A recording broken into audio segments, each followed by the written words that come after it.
Hello everybody, welcome back to the Boomers Tech Show, where I teach boomers how to use tech to make their lives just a little easier. And in today's episode, I'm going to show you how to send a YouTube video to a friend. Let's get started. So the first thing that you want to do is you want to open up your YouTube app by tapping on it. Next, you want to choose the video that you want to send by tapping and holding the screen. You will see a pop-up menu comes up. Then you go down to where it says share and you tap on the share. Now you have options. You can send it to Messages, Facebook, Gmail, or any app that you have on your phone.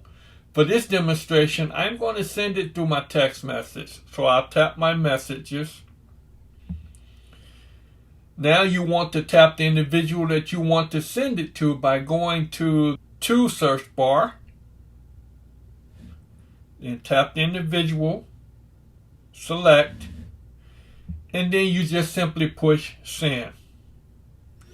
Now that video has been sent to your friends so that they can enjoy it as well. Now, if you found value in this quick tutorial showing you how to send a YouTube video to a friend, please give me a like, hit that subscribe button, share, and comment. In the comment section, let me know what you'd like me to produce on this channel. Thanks for watching the Boomers Tech Show, and I'll see you in our next video.